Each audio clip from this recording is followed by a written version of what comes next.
Assalamualaikum warahmatullahi wabarakatuh. Perkenalkan, nama saya Mardiah Rafrin. Saya adalah dosen di program studi ilmu komputer jenjang S1, jurusan teknologi produksi industri di Institut Teknologi Baharudin di Sukabumi. Video ini dibuat sebagai persyaratan sertifikasi dosen tahun 2025, yaitu pernyataan diri dosen dalam unjuk kinerja Tridharma Perguruan Tinggi atau PDD UKTTT di bidang pengajaran. Pada kesempatan ini saya akan menjelaskan tentang mata kuliah machine learning. Mata kuliah ini adalah mata kuliah wajib program S1 Ilmu Komputer di semester 5. Mata kuliah ini terdiri dari 3 SKS, 2 SKS teori, dan 1 SKS praktikum. Pada mata kuliah ini kita akan membahas tentang unsupervised machine learning, supervised machine learning, reinforcement learning, dan ensemble method. Setelah menempuh mata kuliah ini, mahasiswa diharapkan mampu menggunakan berbagai algoritma machine learning dalam bidang klasifikasi, regresi, dan clustering dengan akurasi yang baik.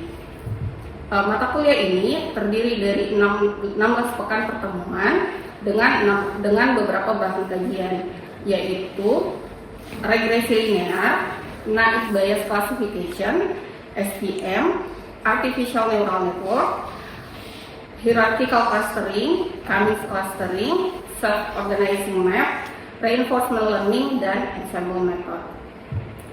Adapun CPL Prodi yang dibebankan pada mata kuliah ini yaitu mahasiswa memiliki pengetahuan yang memadai tentang cara kerja teknologi cerdas secara teoritis dan praktis.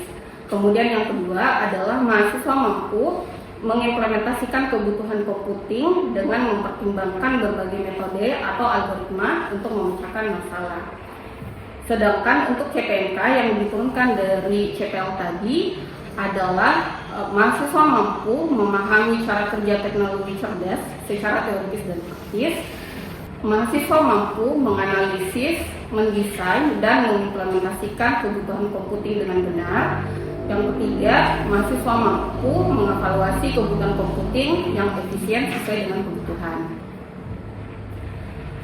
Bentuk pembelajaran dari mata kuliah ini adalah case study atau studi kasus, di mana mahasiswa nantinya akan diberikan 2 tugas studi kasus, yaitu kasus klasifikasi dan kasus clustering.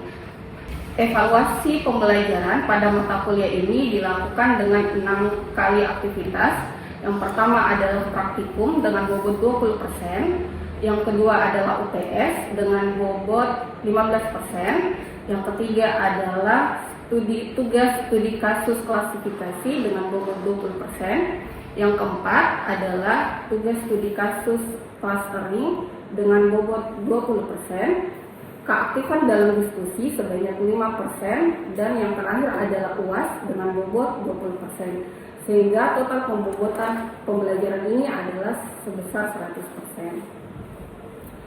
Selanjutnya adalah video cuplikan proses pengajaran pembelajaran mesin di kelas bersama mahasiswa. Oke, assalamualaikum warahmatullahi wabarakatuh dan selamat sore. Waalaikumsalam warahmatullahi wabarakatuh. Alhamdulillah kita ketemu lagi untuk mata kuliah machine learning pertemuan kedua. Bagaimana Ji kabarnya, masih segar semua sore-sore begini? Oke, alhamdulillah. Sekarang kita masuk ke materi kedua, yaitu naive Bayes classifier. Untuk klasifikasi ini, algoritma machine learning yang satu ini itu dia masuk kategori algoritma pembelajaran mesin yang dibimbing. Yang dibimbing itu maksudnya adalah datanya, ketika kita memberikan data untuk dipelajari ke mesin, itu kita juga memberikan output. Jadi kita ajar bahwa kalau datanya A, outputnya nanti A, kalau datanya B, outputnya nanti B. Kira-kira seperti itu model naive Bayes. Oke, ini adalah sub capaian mata kuliah kita untuk hari ini. Ada satu sub capaian mata kuliah yang harus kita capai, yaitu mahasiswa mampu menerapkan algoritma naive Bayes dalam memecahkan masalah klasifikasi. Kemudian indikator penilaian kita, pertama mahasiswa mampu menjelaskan teorema Bayes, lalu yang kedua mampu membedakan yang mana nominal bias dan yang mana Gaussian naive bias. Lalu yang ketiga adalah mahasiswa mampu menerapkan algoritma naive bias dalam memecahkan masalah klasifikasi. Algoritma naive bias ini itu dasarnya dari teori probabilitas. Kalian sudah belajar kan teori probabilitas di mata kuliah probabilitas dan statistika toh? Ya. Jadi di sini saya mau kita refresh kembali ingatan kalian tentang teori probabilitas. Misalnya begini, misalnya ada sebuah kotak yang isinya adalah bola-bola seperti di atas. Ada bola biru besar, ada bola kuning besar, ada bola kuning kecil, dan ada bola biru kecil. Sekarang kalau bola kuning besar, oke, 2/17. Kalau peluang bola biru kecil ditarik dari kotak biru kecil, ya, ada 4 bola kecil dibagi dengan 17. Oke, terima kasih. Jadi ini benar ya, tadi biru besar 5/17. Probabilitas biru kecil itu adalah 4/17. Kuning besar itu adalah 2/17. Dan probabilitas kuning kecil itu adalah 6/17. Notasi probabilitas bisa kita tulis dengan seperti ini. P, terus dalam kurung probabilitas apa? Oke, misalnya P dalam kurung kuning besar, artinya probabilitas kemunculan kuning besar. Nah, sekarang untuk kasus kedua. Misalnya ini kotaknya kita bagi 2. Ada kotak A dan kotak B. Kemudian bolanya juga kita bagi 2. Ada kotak masuk di kotak A dan ada bola yang masuk di dalam kotak B. Sekarang pertanyaannya adalah berapa probabilitas bola biru besar ditarik dari kotak A? 3/8. Ya, jadi hitungnya adalah kan kita hanya membatasi ruangnya, yaitu hanya di kotak A. Maka yang dihitung adalah probabilitas bola besar, biru besar 1, 2, 3 di dalam kotak A. Penulisan notasinya bisa seperti ini. Probabilitas biru besar, ya, biru besar terhadap A, atau maksudnya ini adalah di ruang A. Rumusnya jumlah biru besar di kotak A dibagi dengan jumlah semua bola di kotak A. Sekarang pertanyaannya adalah berapa probabilitas kita menarik bola biru besar dari kotak B dan probabilitas kita menarik bola kuning besar dari kotak A secara bersamaan. Jadi misalnya kita diminta mengambil 2 bola dari kotak A dan kotak B bersamaan, berapa probabilitas yang muncul adalah bola besar dari kotak B dan bola biru besar dari kotak B dan kuning besar dari kotak A.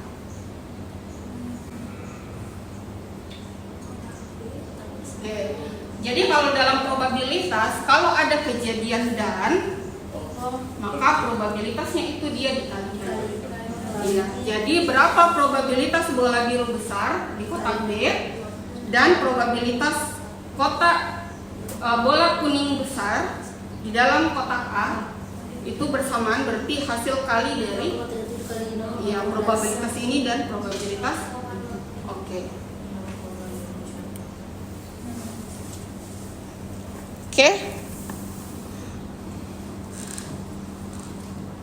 Jadi bisa ya untuk pemanasan teori probabilitasnya atau teorema biasnya. Nah, sekarang kita masuk ke naive bias. Naive bias ini dia menggunakan probabilitas statistika yang dikemukakan oleh Thomas Bayes. Kemudian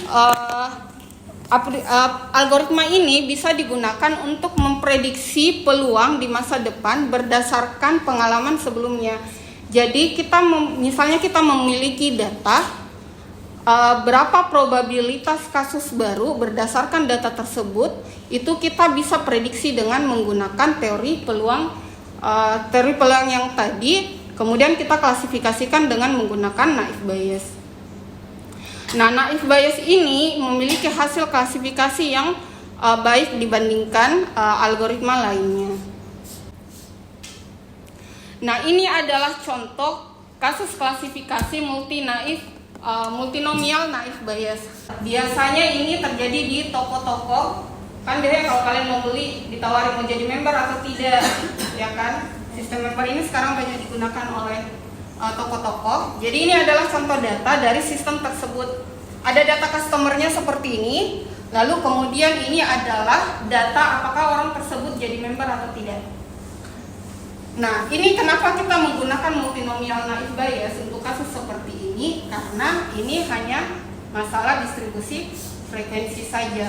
Nah, sekarang kita masuk ke Gaussian naive Bayes. Nah, kalau tadi itu digunakan untuk data yang tidak kontinu atau multinomial. Nah, sekarang itu kita Gaussian ini itu untuk data yang bersifat kontinu. Apa contoh data yang kontinu? Adalah tinggi badan. Tinggi badan dari 142 misalnya 150, 160, 170 dan seterusnya. Itu contoh data yang bersifat kontinu. Datanya itu bersifat kontinu dan diasumsikan mengikuti distribusi Gaussian atau distribusi normal. Jika variabel X bernilai kontinu, maka probabilitas X itu dapat diestimasikan dengan fungsi densitas Gauss. Distribusi normal, distribusi dari variabel acak kontinu, kadang disebut dengan distribusi Gauss. Ini kita menggunakan persamaan yang di atas untuk menghitung berapa probabilitas nilai kontinu itu di dalam dataset kita. Persamaannya adalah fx dibagi 1 per standar deviasi akar 2pi dikali bilangan Euler pangkat minus x dikurang mu itu adalah rata-rata di situ. Rata-rata dibagi 2 kali varians kuadrat. Untuk standar deviasi kita bisa menghitung standar deviasi dengan rumus di atas. Itu adalah akar 1/n. N itu adalah jumlah datanya. Kemudian kita sigmakan atau kita jumlahkan berapa x i atau bilang data ke i dikurang rata-rata data kuadrat. Ini adalah contoh kasus. Misalnya gini, ada datasetnya itu dia berisi harga dari tanah. Kemudian yang kedua adalah jarak lokasi dari pusat kota. Yang ketiga adalah ada atau tidaknya public transportasi. Nah, kalau kalian lihat kedua data ini, yang mana data kontinu? Ya, harganya sama jarak dari pusat kota. Kalau yang bukan kontinu atau multinomial? Iya, public transportation. Oke. Nah, sekarang dari data ini orang bisa menentukan apakah daerah tersebut mau dipilih untuk resident area atau tempat pemukiman, tempat tinggal atau tidak. Jadi di sini misalnya harga tanahnya ada 100. Jarak dari pusat kotanya adalah dua satuan jarak. Lalu kemudian ini tidak tersedia public transportasi. Oh, ternyata dengan data ini orang memilih menjadikan area itu sebagai resident area dan seterusnya. Nah, sekarang ada kasus misalnya diberikan ada harga tanahnya itu 300. Jarak dari pusat kotanya itu ada 17 satuan jarak. Kemudian di daerah tersebut tidak diakses oleh transportasi umum. Pertanyaannya adalah, buatlah prediksi apakah area tersebut akan dipilih untuk menjadi resident area atau pemukiman atau tidak jika kita menggunakan data seperti ini, data prior seperti ini. Nah, langkah pertama adalah kita melihat berapa rata-rata supaya kita bisa hitung ya probabilitasnya. Kita hitung dulu berapa rata-rata berapa rata-rata harga orang mau memilih untuk menjadikan area tersebut sebagai resident area. Jadi kalian hitung berapa rata-rata data yes ini, yang datanya yes berarti yang ke-1, kedua, ketiga, kemudian yang kedua dari bawah dan yang terakhir. Hitung juga berapa standar deviasinya untuk daerah yang akan dipilih menjadi area residen. Kemudian langkah kedua, hitung juga untuk berapa rata-rata harga orang tidak mau memilih itu sebagai daerah residen. Hitung juga berapa rata-rata jarak orang mau memilih itu sebagai residen area dan orang tidak mau memilih itu sebagai residen area. Jadi ini saya kumpulkan data-data ini, angka-angka ini adalah angka harga yang memilih daerah tersebut sebagai resident area. Jadi ada yang harga 100, 200, 500 dan seterusnya. Yang di sebelah sini itu adalah harga yang orang tidak mau memilih daerah tersebut sebagai resident area. Kita hitung rata-ratanya. Ini setelah dihitung, rata-ratanya adalah 212. Untuk rata-rata harga orang tidak mau memilih itu sebagai pemukiman itu adalah 455. Kemudian hitung juga standar deviasinya. Standar deviasi untuk kelima data ini itu adalah 151,049 dan standar deviasi untuk data ini itu adalah 247,73. Sekarang dengan cara yang sama kalian hitung berapa rata-rata jarak orang mau menjadikan itu sebagai resident area dan jarak orang tidak mau menjadikan itu sebagai resident area. Untuk yang menjawab yes, berapa jarak rata-ratanya? 4,8. 4,8. Yang menjawab no? 17,2. Standar deviasinya untuk orang yang menjawab yes 3,982.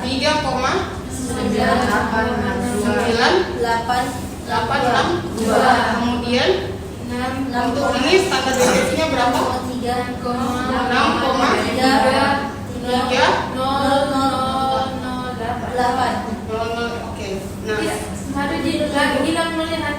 Oke. Nah, sekarang kita hitung berapa kepadatan harga 300 di dalam distribusi data ini. Kita hitung yang ada di F300, fungsi F300 terhadap jawaban yes. Nah, cara menghitungnya adalah dengan menggunakan persamaan ini. Oke. Kita menggunakan persamaan ini dengan nilai X adalah 300. Berapa probabilitas harga X 300 dan orang mau memilih itu sebagai resident area? Jadi 1 dibagi standar deviasinya, ya standar deviasinya adalah 151,49 dikali akar 2 pi, yaitu akar 2 kali 3,14 dikali bilangan Euler, yaitu sekitar 2,71883 pangkat minus X. X-nya adalah 300 minus 300 dikurang rata-ratanya tadi adalah 212, kita kuadratkan dibagi dengan 2 kali variansnya, atau ini 151,049 kuadrat. Oke, coba kalian kalkulator ini hasilnya berapa?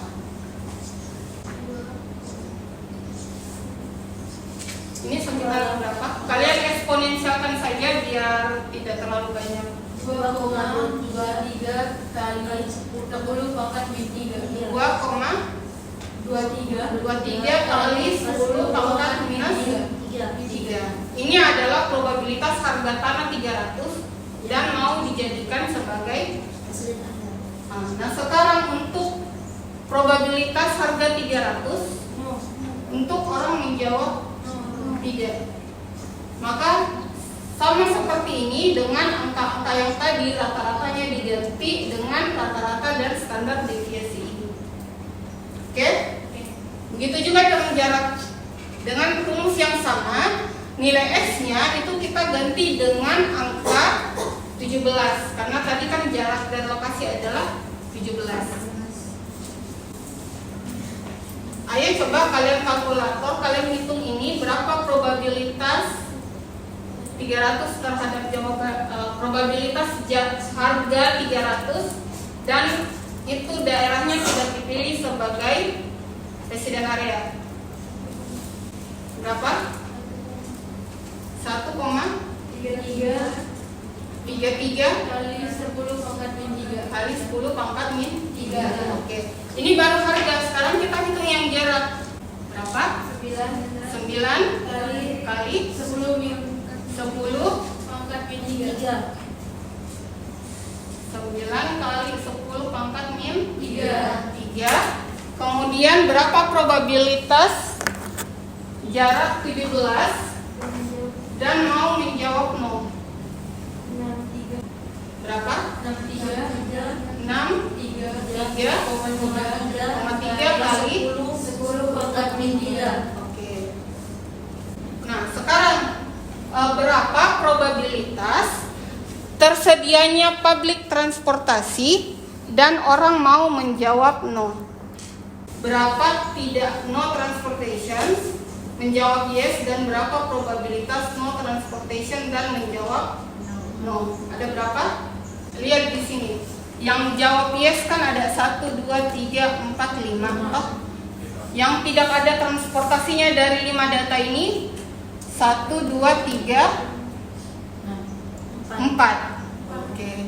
Jadi ada 4 tempat yang tidak ada transportasinya tapi orang mau menjawab yes. Kemudian berapa probabilitas tanpa transportasi tapi orang jawab no?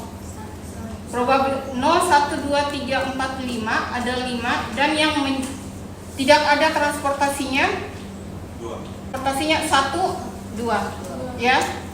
Jadi ada 2/5. Nah, untuk menghitung berapa probabilitas apakah area dengan data tersebut mau bisa dijadikan residen area, maka kita hitung probabilitas data-data ini pada yang menjawab yes. Probabilitas ini 300 per yes. Kemudian probabilitas jarak 17 dan menjawab yes. Kemudian probabilitas tidak ada transportasi dan menjawab yes. Dan probabilitas yes. Coba kalian hitung berapa probabilitasnya. Probabilitas untuk new X, new lokasi ini ya. Dan dia menjawab yes atau likelihood yes.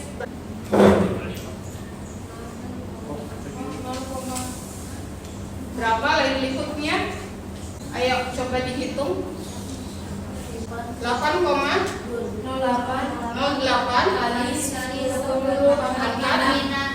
Nah, kemudian berapa probabilitas si data baru ini terhadap no? Jawaban no. 28 kali 0,23 dikali 10 pangkat minus. Nah, kalau lihat dari data ini kira-kira orang mau menjawab yes atau menjawab no? Jawabannya adalah no. Kelihatan ya, probabilitas no itu lebih besar. Berarti kalau harga tanah 300, jarak dari kota 17 dan tidak ada public transportasi, prediksinya adalah orang mungkin tidak akan memilih itu menjadi lokasi pemukiman. Oke, sampai sini ada yang tidak dimengerti? Mungkin saya bertanya. Iya, silahkan. Jadi tadi yang parameter-parameternya Bu, untuk menentukan algoritma bias ini dia itu menggunakan kayak parameter yang dapat dihitung Bu, kayak nomor atau kayak yes-nya yang ketika 1, 2 begitu. Tapi apakah bisa ini algoritma net bias ini bisa mengklasifikasi sebuah teks yang tidak dapat? Apakah if bias ini bisa digunakan untuk klasifikasi teks? Jawabannya adalah bisa. Bisa. Jadi teks itu ada beberapa metode yang menggunakan klasifikasi teks dengan menghitung berapa banyak frekuensinya.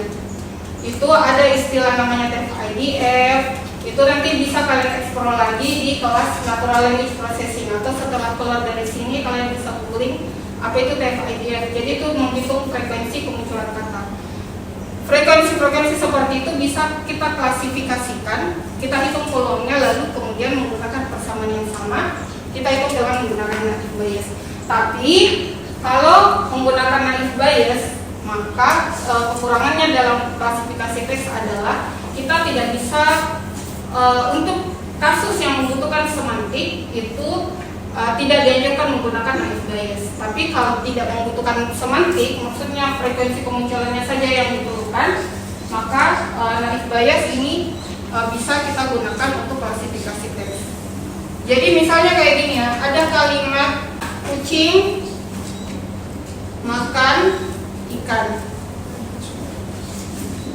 Ada 3 kata, hitung berapa frekuensi kemunculan kucing, probabilitas muncul kata kucing dalam kalimat ini 1/3, makan 1/3, ikan 1/3. Sekarang kalimatnya ikan makan kucing. Oke, ini ikan probabilitasnya kemunculannya ya 1/3 juga, ini makan 1/3 juga, kucing 1/3 juga. Jadi ini sama probabilitasnya, tapi kalimatnya berbeda. Jadi kalau untuk klasifikasi yang semantik itu penting, ya, atau urutan kata itu penting, maka tidak disarankan menggunakan naive bias. Tapi kalau semantik tidak penting dalam klasifikasi itu, berarti boleh menggunakan bias. Oke? Ada lagi yang mau ditanyakan? Oke, kalau tidak ada, kita cukupkan sampai di sini. Untuk tugas kalian itu ada di upload di Simple di course machine learning. Silakan dicek. Kalau ada yang tidak dipahami dari tugasnya, boleh didiskusikan dengan saya melalui email. Oke? Terima kasih atas kehadirannya. Kurang lebihnya mohon dimaafkan. Assalamualaikum warahmatullahi wabarakatuh. Waalaikumsalam.